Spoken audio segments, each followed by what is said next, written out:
من يهده الله فلا مضل له ومن يضلله فلا هادي له ونشهد أن لا إله إلا الله وحده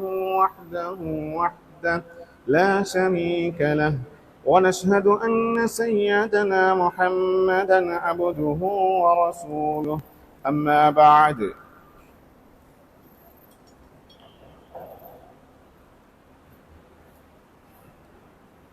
فقد قال الله تعالى في كلامه العزيز وفرقانه المجيد بعد أعوذ بالله من الشيطان الرجيم بسم الله الرحمن الرحيم الرحمن علم القرآن خلق الإنسان علمه البيان صدق الله العلي العظيم وقال نبينا صلى الله عليه وسلم طلب العلم فريضة على كل مسلم أو كما قال عليه الصلاة والسلام எல்லா புகழும் புகழ்ச்சியும் ஏக வல்லவன் அல்லாஹ் சுப்ஹானஹு வ தஆலாவுக்கே உண்டாவதாக. ஸலவாத்தும் ஸலாமும் நமது உயிருக்கு உயிரிலும் மேலான காருண்ய கடல் கண்மணி முஹம்மது ரசூலுல்லாஹ் ஸல்லல்லாஹு அலைஹி வஸல்லம் அன்னவர்கள் மீதும் அன்னவர்களுடைய பரிசுத்த குடும்பஸ்தார்கள் அன்னவர்களுடைய அடிச்சுவடுகளை அணுவும் பிசகாது எடுத்து நடந்த சத்திய சீலர்களான உத்தம ஸஹாபாக்கள் தாபிஊன்கள் தபஅத்தாபிஈன்கள் நல்லவர்கள் வல்லவர்கள் கியாமத் பரிபந்தம் வரைக்கும் வருகின்ற முஃமினான ஆண்கள் பெண்கள் குறிப்பாக இங்கே அமர்ந்திருக்கக்கூடிய நம் அனைவர் மீதும் என்றென்றும் உண்டாவதாக. ரைட்ட கட்டளையை நிறைவேற்றுவான் வேண்டி அவனது இறையில்லமாம் மஸ்ஜிதிலே நவைத்துல் இஅ்திகாஃப ஃபீ ஹாதல் மஸ்ஜிதி லில்லாஹி தஆலா அல்லாஹ்வுக்காக வேண்டி நான் இந்த மஸ்ஜிதிலே தரிப்பட்டிருக்கிறேன் என்ற மகத்தான சிறப்பான உன்னதமான புனித இஅ்திகாஃபுடைய நியத்துடன் வீற்றிருக்கும் அல்லாஹ்வின் நல்லடியார்களே, அல்லாஹ்வின் தூதர் ஸல்லல்லாஹு அலைஹி வஸல்லம் அன்னவர்களும் எதையெல்லாம் நமது வாழ்வில் எடுத்து நடக்குமாறு ஏவி இருக்கிறார்களோ, கட்டளையிட்டிருக்கிறார்களோ, பணித்திருக்கிறார்களோ அப்படியான விடயங்களை தமது வாழ்வில் இயன்ற அளவு எடுத்து நடக்குமாறும், எதனை செய்ய வேண்டாம் ஹராம் என நம்மை எச்சரித்து கண்டித்திருக்கிறார்களோ அப்படியான அனைத்து கர்மங்களை விட்டும் தமது வாழ்வை முற்று முழுதாக விலக்கி தூரமாகி எல்லா சந்தர்ப்பத்திலும் எங்கிருந்தாலும் அல்லாஹ் ஒருவனை தக்வா செய்து பயந்து வாழ்ந்து கொள்ளுமாறு அடியேனின் குடும்பம் அப்பால் உங்கள் அனைவருக்கும் தக்வாவை கொண்டு வசியத் செய்து கொள்கிறேன். நல்லதை எடுத்து நடக்கின்ற தௌஃபீகை ரப்புல் ஆலமீன் நம் அனைவருக்கும் நசீபாக்குவானாக. அன்பார்ந்தவர்களே, நாம் எல்லாம் வீட்டிருக்கக்கூடிய காலம் மக்கள் எல்லாம் பரபரப்போடு தன்னுடைய தொழில் என்றும் இன்னும் சிலர்கள் அறிவு என்றும் ஓடிக்கொண்டிருக்கக்கூடிய ஒரு காலகட்டத்திலே நாம் எல்லாம் வீட்டிருக்கிறோம்.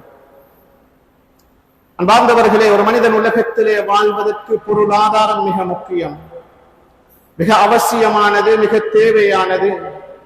அதற்காக வேண்டி இரவு பகலின்றி உழைத்துக் கொண்டிருக்கிறார்கள், ஓடிக்கொண்டிருக்கிறார்கள், முயற்சி செய்து கொண்டிருக்கிறார்கள். அப்படியான ஒரு காலகட்டத்தில் நாம் வாழ்கிறோம். இன்னொரு சாராரை நாம் எடுத்து பார்க்கின்ற பொழுதும் அறிவுக்காக வேண்டி, இல்முக்காக வேண்டி, படிப்புக்காக வேண்டி தன்னுடைய காலங்கள், தன்னுடைய பிள்ளைகளுக்காக வேண்டி எல்லாம் நேர காலங்களை ஒதுக்கியும் ஓடிக்கொண்டிருக்கக்கூடிய ஒரு காலகட்டத்தில் நாம் இருக்கிறோம்.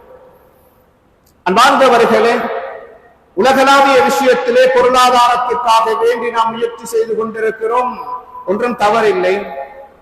இந்த அளவுக்கு எனது இஸ்லாமியர்கள் அறிவியல் விடயத்திலே, அறிவு ரீதியான விடயத்திலே நேர காலங்களை ஒதுக்கி அதற்காக வேண்டி எந்த அளவுக்கு முயற்சி செய்து கொண்டிருக்கிறார்கள் என்பது சில பொழுது கேள்விக்குறியாகவும், சில விடயங்களை ஆராய்ந்து பார்க்கின்ற பொழுது ஒரு கவலைக்குரிய ஒரு நிலையாகவும் இருக்கிறது என்பது உண்மையான ஒரு நிகழ்வாக இருந்து கொண்டிருக்கிறது. இந்த உலகத்தில் ஒரு மனிதன் சிறப்பான முறையில், நல்ல முறையில் வாழ வேண்டும் என்றிருந்தால் உண்மையில் பொருளாதாரம் மிக முக்கிய பங்கு வகிக்கிறது. ஒரு மனிதனுக்கு செல்வம் தேவை.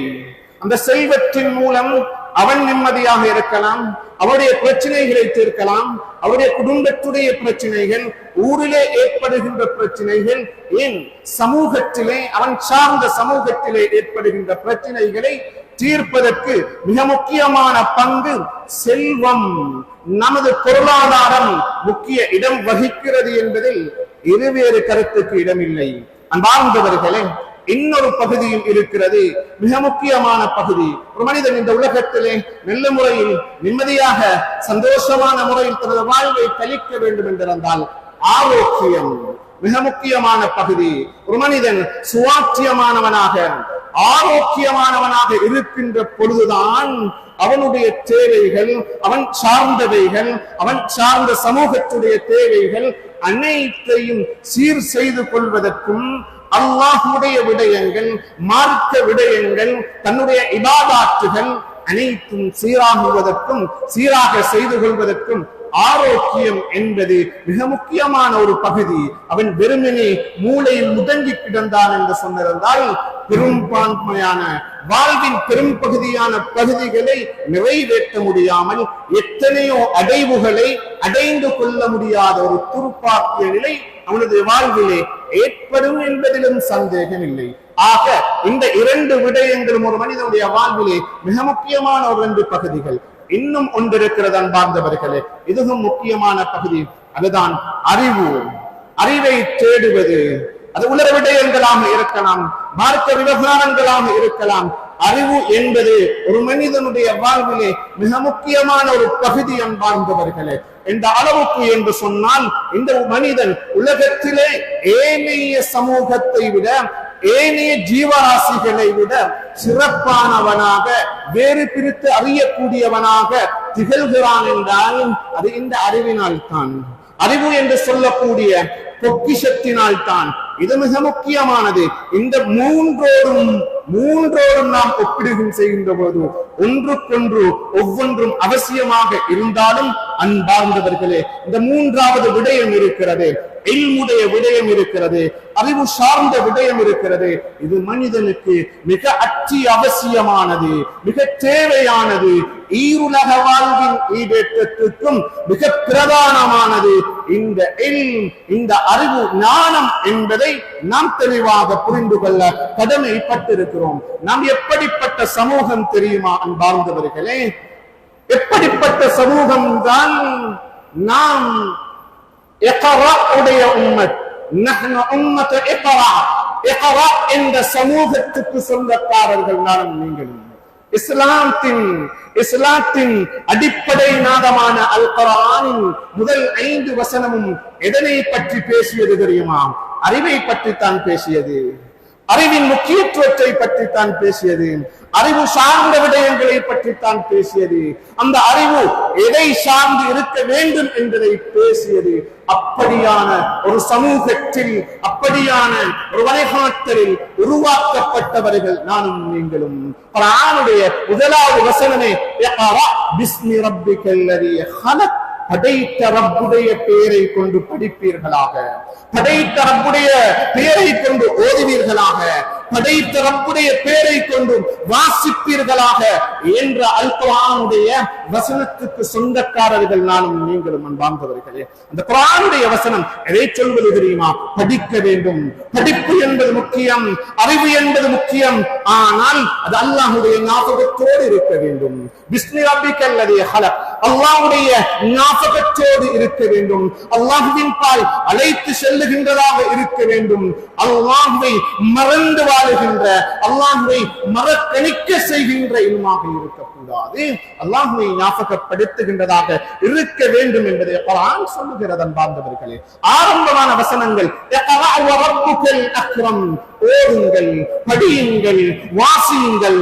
அல்லாஹ் உங்களுடைய ரப்பு மிக சங்கை வாய்ந்தவன். எப்படியானவன்? அல்லதி அல்லம பில் கலம், பேனையின் மூலம் அறிவுக்கு படித்து தந்தவன் அவன் என்று குர்ஆன் சொல்கிறது. அல்லமல் இன்சான மா லம் யஅலம், தெரியாததை எல்லாம் மனிதர்களுக்கு அவன் கற்றுக் கொடுத்தான், அறிவித்து கொடுத்தான், படித்து கொடுத்தான் என்று படிப்பையே ஆரம்பமாக பேசுகின்ற வசனங்களுக்கு சொந்தக்காரர். அப்படியான அல் குர்ஆனுக்கு சொந்தக்காரர் நானும் நீங்களும் அன்பார்ந்தவர்களே. இன்னொரு இடத்திலே அல்லாஹ் ரப்பல் ஆலமீன் சத்தியம் செய்கிறான். எதன் பேரில் சத்தியம் செய்கிறான்? பேழையின் பேரில் சத்தியம் செய்கிறான்.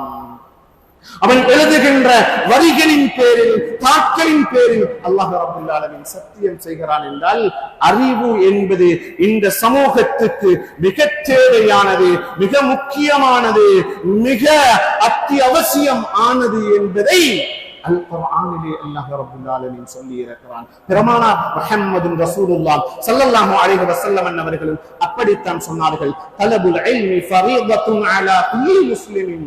எல்லா முஸ்லிம்களுக்கும் அவன் எப்படிப்பட்டவனாக இருக்கலாம், எப்படிப்பட்ட தரத்தில் இருந்து இருக்கலாம், எப்படிப்பட்ட தரத்தில் பின் குலத்தில் இருந்து வந்தவனாகவும் இருக்கலாம்.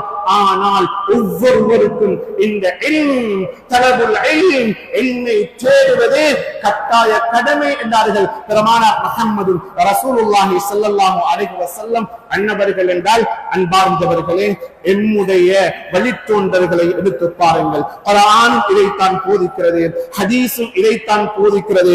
உலகத்தில் அறிஞர்கள் என்ற எமது சமூகத்தினால் யாரெல்லாம் அடையாளப்படுத்தப்பட்டார்களோ, இன்று வரைக்கும் புகழப்படுகின்றவர்களாக, சமூகத்தில் பேசப்படுகின்றவர்களாக, இந்த இஸ்லாமிய சமூகத்தினால் பின்பற்றப்படக்கூடியவர்களாக இருக்கிறார்கள் என்றால் அவர்களுடைய பின்னணி இந்த இல்முக்கு சொந்தக்காரர்களாக இருந்த ஒரே காரணம். ஒன்றும் தேவையில்லை என்பார்ந்தவர்களே. இமாமுனா ஷாஃபிஈ ரலியல்லாஹு தஆலா அன்ஹு அவர்களை கொஞ்சம் எடுத்து பாருங்கள். என்பார்ந்தவர்களே, ஒருவர் வாழ்விலே, அறிவியலிலே, அறிவுத்துறையிலே முன்னேற வேண்டும் என்றால் வெறுமனே அந்த அடியானுடைய முயற்சி மட்டும் போதாது. அதற்கு பின்னால் உள்ளவர்கள், மிக முக்கியமான பங்கு வகிக்கக்கூடியவர்கள் பெற்றோர்கள். பெற்றோர்களுடைய முழுமையான பங்களிப்பு அவர்களுக்கு போய் சேர வேண்டும். அப்படி போய் சேர்ந்தால் ஒரு நல்ல சமூகம் இந்த உலகத்திலே உருவாகும் என்பதில் சந்தேகம் இல்லை. அந்த அடிப்படையில் இமாமுனா ஷாஃபிஈ ரலியல்லாஹு தஆலா அன்ஹு அவர்கள் பலஸ்தீன்ல, ரஸால, காஸால பிறக்கிறார்கள் அன்பார்ந்தவர்களே. ஆனால் தந்தையை இழக்கிறார்கள். தாயுடைய எண்ணம் மகனை படிக்க வைக்க வேண்டும், மகனை சிறப்பான ஒரு இடத்துக்கு கொண்டு வர வேண்டும் என்று துடிக்கிறது. அந்த தந்தையுடைய பரம்பரை மக்காவிலே இருக்கிறார்கள். மக்காவிலே ஷஅபுல் ஹைஃபிலே தான் அவர்களுடைய குடும்பஸ்தார்கள், குறைஷி வம்சத்தில் தோன்றியவர்கள் இமாமுனா ஷாஃபிஈ ரலியல்லாஹு தஆலா அவர்கள். அவர்கள் சார்ந்த அவருடைய குடும்பத்தினர்கள் அங்கே தான் வாழ்கிறார்கள். அங்கே உள்ளவர்கள் அறிவியலிலே மிக முன்னேற்றம் கண்டிருந்தார்கள், அறிவுத்துறையிலே மிக உயர்ந்தவர்களாக காணப்பட்டிருந்தார்கள். அதிலும் அரபு கவிதைகளிலே அந்த காலத்திலே அவர்களை மிஞ்சுவதற்கு யாரும் இருக்கவில்லை. எனவே நினைத்தார்கள், என்னுடைய மகனுக்கு மிக உகந்த இடம், மிக தகுதி வாய்ந்த இடம் அந்த மக்கமா நகரம் ஷஅபுல் ஹைஃப். அங்கே கொண்டு போய் சேர்க்கிறார்கள். இமாமுனா ஷாஃபிஈ ரலியல்லாஹு தஆலா அன்ஹு அவர்கள் ஹுசைன் கோத்திரம் அன்றைய காலத்திலே கவிதை துறையிலே அரபு உலகத்தில் கொடிகட்டி பறந்து கொண்டிருந்தது. அன்பார்ந்தவர்களே, அரபு இலக்கியத்தை படிக்கிறார்கள். 13 வயதிலே அரபு இலக்கியத்தை கரைத்து குடித்து விடுகிறார்கள். இது ஒன்றும் பேச்சுக்கு சொல்லுகின்ற வார்த்தை அல்ல. சமகாலத்தில் வாழ்ந்த அதே அறிஞர்களினால் அவர்கள் இப்படித்தான் அடையாளப்படுத்தப்பட்டிருக்கிறார்கள். பேர் அறிஞராக மாறுகிறார்கள். 7 வயதில் அல் குர்ஆனை மனனம் செய்கிறார்கள். அன்பார்ந்தவர்களே, 15 வயதில் முஃப்தி, உலகத்திலே மிக இளம் வயதிலே முஃப்தி பட்டம் பெற்றவர்கள் இமாமுனா ஷாஃபிஈ ரலியல்லாஹு தஆலா அன்ஹு அன்னவர்கள். மாத்திரமல்ல அன்பார்ந்தவர்களே, மார்க்க விடயங்கள் அனைத்து துறைகளையும் தேர்ந்தெடுத்து படிக்கிறார்கள். மக்காவிலே இப்னு அப்பாஸ் ரலியல்லாஹு தஆலாவுடைய அறிவு ஞானங்கள் போதிக்கப்பட்டது. அந்த அறிவு ஞான தொடரை இமாமுனா ஷாஃபிஈ ரலியல்லாஹு தஆலா அன்ஹு வெறுமனே 13 வயதிலே கற்று முடித்து விடுகிறார்கள். அங்கே அறிவு ஞானத்தை முடித்து மதீனத்துக்கு செல்கிறார்கள். அங்கே இமாம் மாலிக் ரஹ்மத்துல்லாஹுடைய மாணவராக சேர்கிறார்கள். யாருடைய அறிவு போதிக்கப்பட்டது? சையதுனா உமர் ரலியல்லாஹு தஆலா, சையதுனா அலி ரலியல்லாஹு தஆலா, சையதுனா உஸ்மான் ரலியல்லாஹு தஆலா, மிக முக்கியமானவர்கள் ஸைத் பின் சாபித் ரலியல்லாஹு தஆலா அன்ஹு, குத்தாபுல் வஹி, பெருமானாருடைய சமூகத்திலே வஹி எழுதக்கூடிய ஒரு சஹாபியாக இருந்தவர்கள். மாத்திரம் அல்ல, பல வகையான அல் குர்ஆனுடைய ஞானங்கள் நிறைந்த சஹாபி ஸைத் பின் சாபித் ரலியல்லாஹு தஆலா. மாத்திரம் அல்ல அன்பார்ந்தவர்களே, பாகப் பிரிவினை, சொத்து பிரிக்கின்ற விடயத்திலே மிக தேர்ச்சி பெற்றவர்கள். எந்த அளவுக்கு என்றால், உமர் ரலியல்லாஹு தஆலாவுடைய ஆட்சி காலத்திலே சில சந்தேகங்களை ஸைத் பின் சாபித் ரலியல்லாஹு தஆலாவிடத்திலே கேட்பார்கள். அப்படியானவர்களுடைய அந்த அறிவுடைய பரம்பரையை அப்படியே இமாமுனா ஷாஃபி ரலியல்லாஹு தஆலா மதீனாவிலே பெற்றுக் கொள்கிறார்கள்.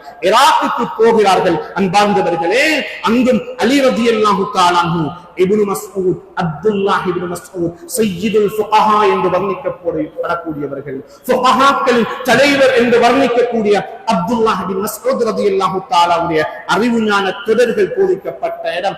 அங்கேயும் படித்துக் கொள்கிறார்கள். அன்பார்ந்தவர்களே, இமாம் அபூ ஹனீஃபா ரலியல்லாஹு தஆலாவுடைய அறிவு ஞானங்கள், இப்படி அனைத்து ஞானங்களையும் அனைத்து அறிவு ஞானங்களையும் பெற்று சமகாலத்திலே எல்லா இமாம்களினாலும் எல்லா அறிஞர்களினாலும் மிக முக்கியமானவர், மிக பிரசித்தி பெற்றவர், மிக தேவையானவர், இந்த சமூகத்தின் தேவையை மிக துல்லியமாக பூர்த்தி செய்தவர்கள் ஆலிமுல் குரைஷ் யம்லஉ திபாஅல் அர்தி இல்மா என்று பெருமானார் முஹம்மது ரசூலுல்லாஹ் முன்னறிவிப்பு செய்தார்களே.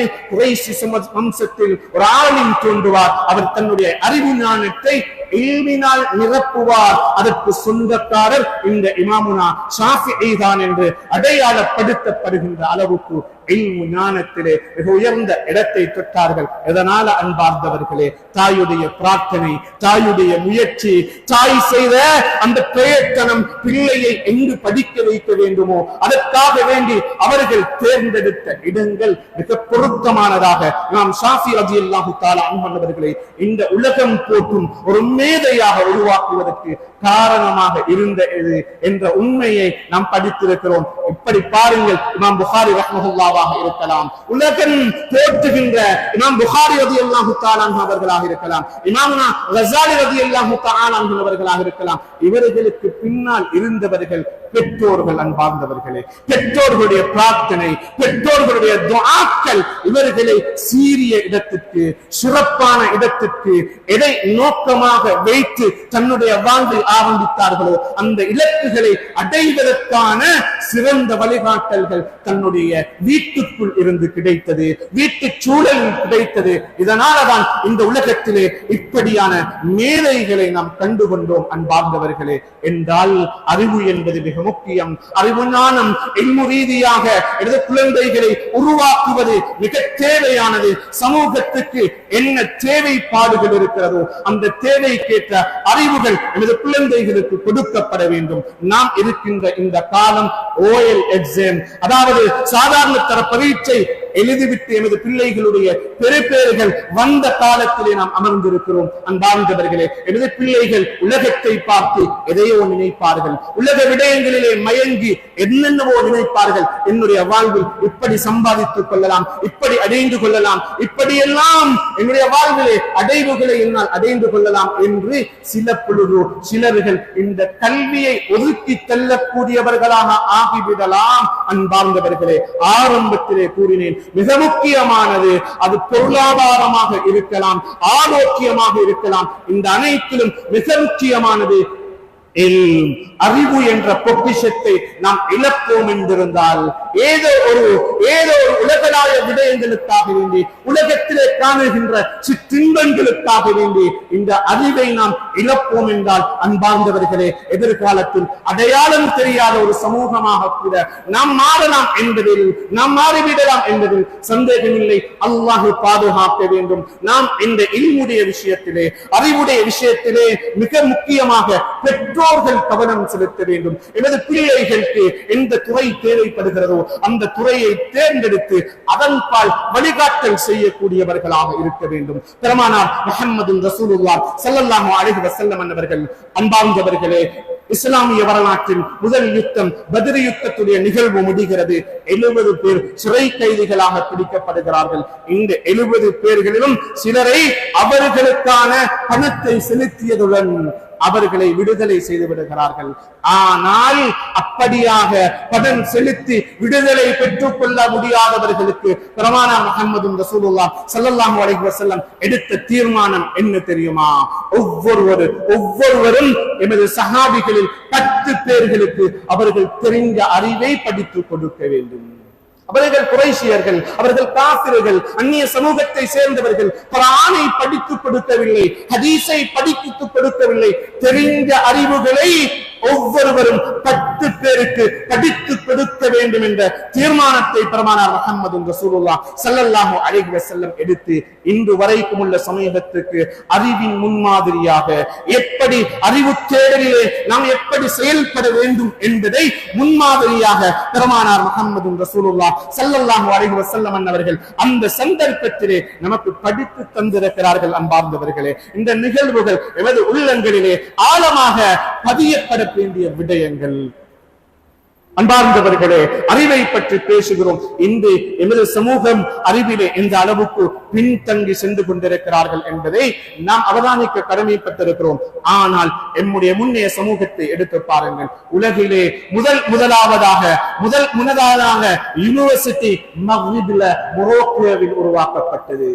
உலகத்தின் முதல் யூனிவர்சிட்டியில் முஸ்லிம்களால் உருவாக்கப்பட்டது. அன்பார்ந்தவர்களே, மொரோக்கோல மக்ரிப்ல ஃபெஸ்ல ஃபாஸ் இமாமுனா அபுல் ஹசன் அலி ஷாதிலி ரலியல்லாஹு தஆலா அன்ஹு அவர்கள் தன்னுடைய அறிவு ஞானத்தின் ஞானக்கலையை படித்த இடம் ஃபாஸ்ல. இங்கதான் அன்பார்ந்தவர்களே முதலாவதான யூனிவர்சிட்டி உருவாக்கப்பட்டது. அல் கரோவியன் என்ற யூனிவர்சிட்டி முதலாவதாக உருவாக்கப்பட்டது இஸ்லாமியர்களானால் எமது இஸ்லாமிய பரம்பரை. எந்த பரம்பரையில் நானும் நீங்களும் வந்தவர்கள் அன்பார்ந்தவர்களே, அறிவுலகத்தின் அடையாளங்கள் நானும் நீங்களும். அப்படிப்பட்ட ஒரு தலை சிறந்த சமூகத்தில் தோன்றியவர்கள் நானும் நீங்களும். இன்று வரைக்கும் அல் கரோவியன் யூனிவர்சிட்டி இன்று வரைக்கும் செயல்பட்டு கொண்டிருக்கிறது. இந்த யூனிவர்சிட்டியை உருவாக்கியவர்கள் யார்? ஃபாத்திமா அல் ஃபிஹ்ரி, மரியம் அல் ஃபிஹ்ரி. இதுல மிக பிரதானமானவர்கள் ஃபாத்திமா அல் ஃபிஹ்ரி என்று சொல்லக்கூடிய மிக பிரதானமான ஒரு பெண்மணி. அன்பார்ந்தவர்களே, முதல் பல்கலைக்கழகம் ஒரு இஸ்லாமிய பெண்மணியினால் உருவாக்கப்படுகிறது. அதுவும் இன்று வரைக்கும் அது நடந்து கொண்டு இருக்கிறது. பல லட்சக்கணக்கான நூல்கள் அதிலே இருக்கிறது. ஆரம்பமாக அதை உருவாக்குவதற்காக அவர்கள் செய்த தியாகங்கள் ஒன்றும் உலகளாவிய விடயத்தை மாத்திரம் வைத்து அல்ல, அல்லாஹுவை மையமாக வைத்து மஸ்ஜிதிலே தான் முதலாவதாக இந்த யூனிவர்சிட்டியை அவர்கள் உருவாக்குகிறார்கள். அந்த யூனிவர்சிட்டியை, அந்த கட்டிடக்கலை முடிகின்ற வரைக்கும் அந்த பெண்மணி நோன்பு வைத்தார்கள். அல்லாஹ்விடத்திலே நோன்பு வைத்து இந்த காரியம் சிறக்க வேண்டும், இதனால் தலை சிறந்த சமூகம் உருவாக வேண்டும், படிக்கின்ற சமுதாயமாக மாற வேண்டும் என்று அன்பார்ந்தவர்களே இன்று வரைக்கும் அது நடக்குகிறது. மார்க்க அறிவு மாத்திரமல்ல, உலக அறிவுகளும் போதிக்கப்படுகின்ற மிக முக்கியமான ஒரு இடமாக அது மாறி இருக்கிறது என்றால் எப்படியான சமூகத்தில் நாம் தோன்றியவர்கள்.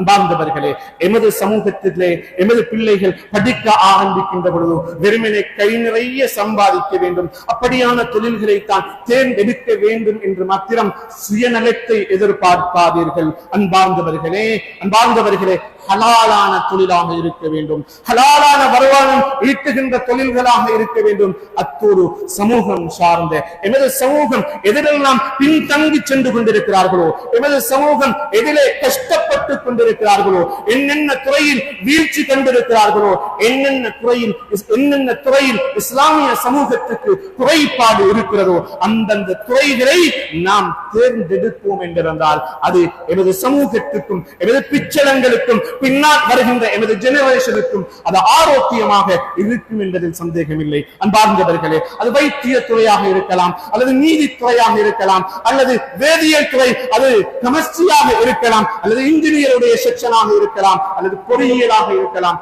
அன்பார்ந்தவர்களே, எமது சமூகத்தின் குறைபாடுகள் எங்கெங்கு இருக்கிறதோ அங்கங்கு நாம் இனம் கண்டு அப்படியான துறைகளை எமது குழந்தைகளுக்கு, எமது குழந்தை செல்வங்களுக்கு நாம் தேர்ந்தெடுக்க வேண்டும். அன்பார்ந்தவர்களே, ஆரம்பத்திலே இன்று பாருங்கள், மருத்துவ துறையிலே இஸ்லாமியர்கள் விரல் விட்டு எண்ணுகின்ற அளவுக்கு இருக்கிறார்கள். ஆனால் இந்த மருத்துவ துறையின் அச்சாணியை உருவாக்கியவர்கள் யார்? அலி இப்னு சீனா அல் கானூனு ஃபி திப் என்ற வைத்தியத்துறையின் அச்சாணி என்ற தலைப்பில் ஒரு கிதாப், ஒரு புக்கை எழுதினார்கள். அன்பார்ந்தவர்களே, சுமார் 15வது நூற்றாண்டு வரை வைத்தியத்துறையிலே ஆய்வுக்குரிய நூலாக இந்த நூல் தான், வைத்தியத்துறையிலே ஆய்வுக்குரிய நூலாக இந்த நூல் தான் பாவிக்கப்பட்டிருக்கிறது என்றால் எந்த அளவுக்கு, எந்த பரம்பரைக்கு சொந்தக்காரர்களாக நானும் நீங்களும் இருக்கிறோம். வேதியியல் துறை கெமிஸ்ட்ரியை எடுத்து பார்த்தால் ஜாபிர் பின் ஹையான் என்று சொல்லக்கூடியவர்கள் எழுதிய நூல் அந்த துறையிலே மிக பிரசித்தி பெற்றதாக இருந்தது. அனைவருடைய ரிசர்ச்சுக்கும் அது மிக பிரயோசனமானதாக அமைந்தது என்றால் எல்லா துறையிலும் முஸ்லிம்கள் கை வைத்திருக்கிறார்கள், அதனை உருவாக்கி இருக்கிறார்கள், ஸ்தாபித்திருக்கிறார்கள், அதற்கு சொந்தக்காரர்கள். அன்பார்ந்தவர்களே, காலப்போக்கில் இதனுடைய முக்கியத்துவங்கள் உணரப்படாத காரணத்தினால் இன்று ஒரு அறிவுத்துறை சார்ந்த விஷயங்களிலே பின்தங்கிய சமூகங்களாக நாம் காண்டு கொண்டிருக்கிறோம்.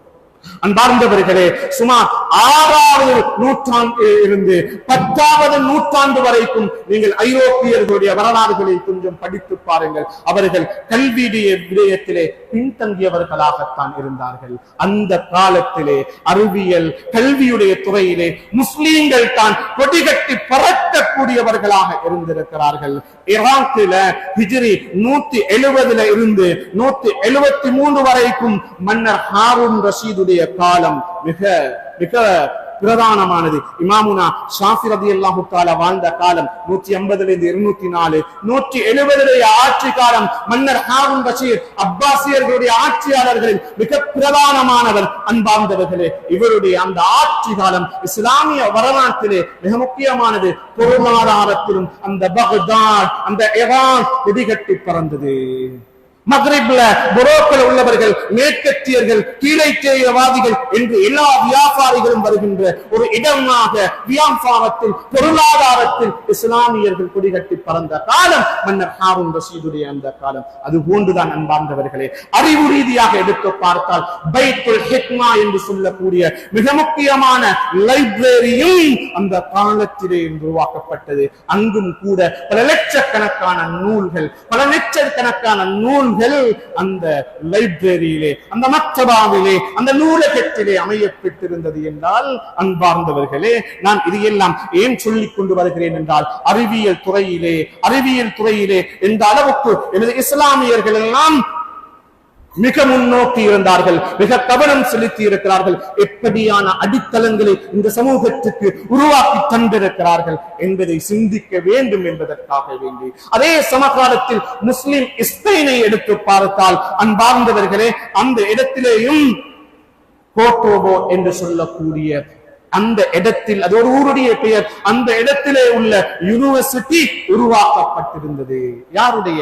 அதுவும் முஸ்லிம்கள். அந்த முஸ்லிம் ஸ்பெயின் தாரிக் பின் ஜியாதுடைய, உமையாக்களில் மிக முக்கியமானவர் தாரிக் பின் ஜியாதுடைய தலைமையில் வெற்றி கொள்ளப்பட்டு அங்கும் பல்கலைக்கழகங்கள் உருவாக்கப்பட்டு பல லட்சக்கணக்கான புக்ஸுகள், பல லட்சக்கணக்கான கிதாபுகள் அதிலே வைக்கப்பட்டிருந்தது. அதுவும் அதே சமகாலத்தில் தான் அன்பார்ந்தவர்களே இப்னு ருஷ்த் என்று சொல்லக்கூடிய தத்துவத்திலே மிக முக்கியமாக திகழ்ந்தார்கள். உலகத்திலே கொடிகட்டி பறந்தவர்கள் இப்னு ருஷ்த். அதே போல அஸ்-ஸஹ்ராவி என்று சொல்லக்கூடியவர் நவீன அறுவை சிகிச்சையின் தந்தை என்று வர்ணிக்கப்படுகிறார். அஸ்-ஸஹ்ராவி நவீன அறுவை சிகிச்சையின் தந்தை என்று வர்ணிக்கப்பட்டவர்கள் இந்த முஸ்லிம் ஸ்பெயினின் அந்த சமகாலத்தில், இந்த பகதாதிலே நடந்த நிகழ்வு, அந்த சமகாலத்தில் இரு இடங்களிலேயும் இஸ்லாமியர்கள் அறிவியலிலே மிக உயர்ந்த அந்தஸ்தை அடைந்திருந்தார்கள் என்ற வரலாறுகளை எல்லாம் அன்பார்ந்தவர்களே காண கிடைக்கிறது. என்றால் நாம் இப்படியான சமூகத்தில் தோன்றியவர்கள் இன்று யாரோ இதை பற்றி பேசுகின்ற அளவுக்கும், இதற்கு சொந்தக்காரர்களாக யாரோ மாறி மாறிக்கொண்டிருக்கிறார்கள். உருவாக்கியவர்களும் அடிஸ்தளம் இட்டவர்களுடைய சமூகம் இதிலே பின்தங்கி செல்கிறது என்று சொன்னால் மிக கவலைக்குரிய விடயம். இல்மு, அறிவு என்பது எம்முடைய சொத்து. அதற்கு இஸ்லாம் வழிகாட்டி இருக்கிறது. ஆரம்பமாகவே அல் குர்ஆன் இந்த இல்மை, அறிவை பற்றித்தான் பேசி இருக்கிறது. எனவே ஆண்களாக இருக்கலாம், பெண்களாக இருக்கலாம், எல்லா துறைகளிலே எடுத்து பாருங்கள், இஸ்லாமிய வரலாறுகளை எடுத்து பாருங்கள். அன்பார்ந்தவர்களே, அதாவது அன்னை ஆயிஷா சித்திகா ரலியல்லாஹு தஆலா அன்ஹா அவர்களாக இருக்கலாம். 5வது நூற்றாண்டிலே வாழ்ந்த, அதாவது மக்கத்துல் முக்கர்ரமாவுல புகாரி ஷரீஃப் நடத்திய கரீமா என்ற பெண்ணாக இருக்கலாம். அனைவரும் இஸ்லாத்துக்காக வேண்டியும், மார்க்கத்துக்காக வேண்டியும், அறிவுக்காக வேண்டியும் தன்னை தியாகம் செய்தவர்கள் என்ற வரலாற்றை ஒரு பொழுதும் நானும் நீங்களும் மறந்துவிடக் கூடாது. இமாமுனா ஷாஃபிஈ ரலியல்லாஹு தஆலா சொன்னார்கள், மன் அராத துன்யா ஃபஅலைஹி இல்ம். யார் உலகம் வேண்டும் என்று நினைக்கிறாரோ, உலகத்தை யார் தேடுகிறாரோ அவர் அறிவை பற்றி பிடித்துக் கொள்ளட்டும். வமன் அராதல் ஆஹிரா, யார் மறுமை தேவை, ஆஹிரா தேவை என்று விரும்புகிறாரோ அவர் அறிவை பற்றி பிடித்துக் கொள்ளட்டும். வமன் அராதஹுமா, யார் உலகமும் வேண்டும், ஆஹிராவும் வேண்டும் என்று விரும்புகிறாரோ, நினைக்கிறாரோ ஃபஅலைஹில் இல்ம், அவரும் அறிவை பற்றி பிடித்துக் கொள்ளட்டும் என்று இமாமுனா ஷாஃபிஈ ரலியல்லாஹு தஆலா அன்ஹு அவர்களும் சொல்லி இருக்கிறார்கள். ஆக அன்பார்ந்தவர்களே, ஒரு அறிவு சார்ந்த சமூகத்திலே உருவாகியவர்கள், அறிவின் பின்னணியில் உருவாகினவர்கள், அறிவுக்கு முக்கியத்துவம் அளித்த ஒரு சமூகம் நானும் நீங்களும் இஸ்லாமியர்கள் என்பது அல்லாஹ்வுடைய வழிகாட்டல் முதல் பெருமானா ஸல்லல்லாஹு அலைஹி வஸல்லம் வழிகாட்டல், பின்னால் உள்ள இமாம்கள், மஷாயிஹமார்கள் எல்லோருடைய வழிகாட்டலும் இந்த அறிவு சார்ந்த விடயங்களிலே மிக முக்கியத்துவம் அளிக்கக்கூடியதாக இருந்திருக்கிறது. எனவே நானும் நீங்களும் இதை மறந்து விடாமல் ஒரு நல்ல சமூகத்தை உருவாக்குவோம். பிச்சலங்கள் இந்த சமூகத்தை நல்ல முறையில் வழி நடத்துகின்றவர்களாக எதிர்காலத்தில் உலகத்தை, இந்த துனியாவை ஒப்படைக்கின்ற பொழுது திறம்பட இருந்து இதை வழிநடத்துகின்ற நல்ல திறமைசாலிகளாக, நல்ல நேர்வழிப்படுத்துகின்ற தலைவர்களாக உருவாக்குவதற்கு நானும் நீங்களும் முயற்சி செய்வோம். அதற்கான தௌஃபீகை அல்லாஹ் ரப்புல் ஆலமீன் எனக்கும் உங்களுக்கும் நசீவாக்கி அருள்வானாக. யா அல்லாஹ், நம்முடைய பாவங்களை மன்னித் தருவாயாக, நம்மை பொருந்திக் கொள்வாயாக, சாலிஹீன்களுடைய கூட்டத்திலே நம்மை சார்ந்து தருவாயாக. ரப்பி ரஹ்மானே, வாழும் காலம் எல்லாம் உன்னுடைய கடமைகளை சரிவர நிறைவேற்றி உனக்காக வேண்டி செய்து இஹ்லாஸ் என்ற உலக தூய்மையுடன் நல்ல இபாதத்துகள் செய்து உன்னுடைய அன்பை, அருளை பெறுகின்ற சீதேவிகளாக எம்மை ஆக்கி அருள்வாயாக. ரப்பி ரஹ்மானே, அறிவியல் விடயத்திலே மிக கவனம் செலுத்தி நல்ல சமூகத்தை, நல்ல பிரஜைகளை, நல்ல வழிகாட்டுகளை உருவாக்குகின்ற நல்ல சமூகமாக, நல்ல பெற்றோர்களாக, நல்ல தாய் தந்தையர்களாக, நல்ல சகோதரர்களாக என் அனைவரையும் நீ ஆக்கி அருள்வாயாக. وآخر الدعوانا أن الحمد لله رب العالمين. الحمد لله الذي خلق الإنسان وعلمه البيان. أحمده وأشكره شكرا ليس له بعده كفران. وأشهد أن لا إله إلا الله وحده لا شريك له شهادة تفوز بها بأعلى الجنان. وأشهد أن سيدنا محمدا عبده ورسوله المبعوث بآخر الزمان بآيات بينات وأوله التبيان. وصلى الله تعالى وسلم وبارك على سيدنا محمد وعلى آله وصحبه نبي الحكمة والعرفان. أما بعد، فاتقوا الله أيها الخلان وأطيعوه في السر والعلن، فإن التقوى وصية في الفرقان في كل الأوقات والأزمان. فمن تمسك بها كان ممن يرضاه الرحمن، ومن تهاون فقد أصابه الخسران. فاتقوا الله مدى الأيام والأزمان، فإن التقوى تنجيكم من النار. إن الله مع الذين اتقوا والذين هم محسنون. فالله تعالى يوفقنا لما يحبه ويرضاه، ويعيذنا من ارتكاب الذنوب وما يوجب النيران، ويدخلنا غدا في فراديس الجنان. فالله تعالى يقول وهو أصدق القائلين: فإذا قرأت القرآن فاستعذ بالله من الشيطان الرجيم. فأعوذ بالله من الشيطان الرجيم. بسم الله الرحمن الرحيم. الرحمن علم القرآن خلق الإنسان علمه البيان. صدق الله العلي العظيم. بارك الله لنا ولجميع المؤمنين والمؤمنات والمسلمين والمسلمات، وأستغفر الله لي ولكم من كل ذنب فاستغفروه إنه هو الغفور الرحيم.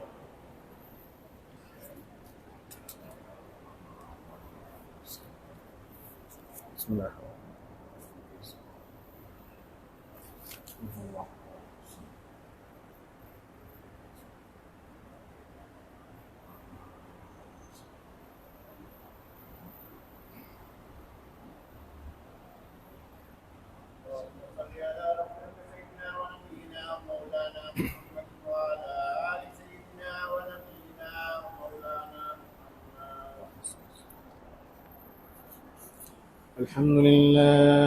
الحمد لله حمدا كثيرا كما أمر.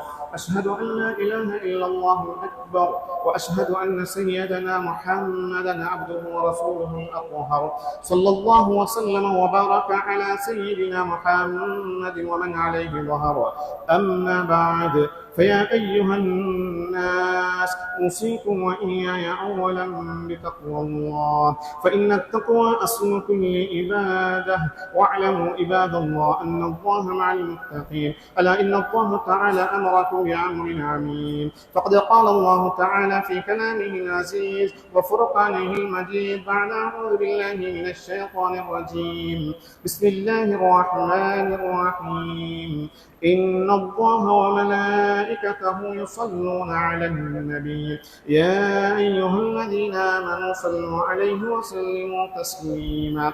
اللهم صل وسلم وبارك على سيدنا محمد وآله الكرام وأصحابه الكرام، وارض اللهم عن ساداتنا الخلفاء الراشدين سيدنا أبي بكر الصديق رضي الله تعالى عنه، وسيدنا عمر بن الخطاب رضي الله تعالى عنه، وسيدنا عثمان بن عفان رضي الله تعالى عنه، وسيدنا علي بن أبي طالب رضي الله تعالى عنه، وعن سائر الصحابة الستة المبشرين بالجنة ذات النعمة، عنهم رضوان الله تعالى وعليهم الرحمة، وعن بنت الرسول فاطمة الزهراء البتول، وعن الحسن والحسين سيدي شبان أهل الجنة من هذه الأمة، وعن حمزة والعباس الميسر بالرأفة والرحمة، وعن أمهات المؤمنين، وعن الأنصار والمهاجرين، وعن التابعين وتابع التابعين، وارض عنا معهم برحمتك يا أرحم الراحمين. اللهم اغفر وارحم الخلفاء المتقدمين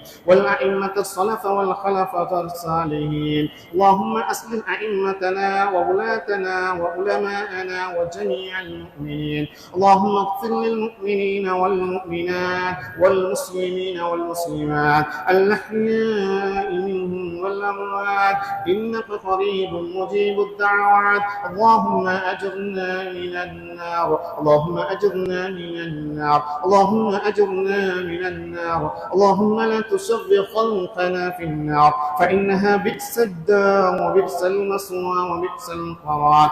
ربنا اغفر لنا ولإخواننا الذين سبقونا بالإيمان، ولا تجعل في قلوبنا غلا للذين آمنوا، ربنا إنك رؤوف رحيم. وصلى الله وسلم على سيدنا محمد وآله وصحبه أجمعين، والحمد لله رب العالمين. عباد الله رحمكم الله، إن الله يأمركم بالعدل والإحسان وإيتاء ذي القربى وينهى عن الفحشاء والمنكر والبغي يعظكم لعلكم تذكرون. اذكروا الله العظيم الجليل الجبار يذكركم واشكروه يزدكم ويهدكم، ولذكر الله تعالى أكبر.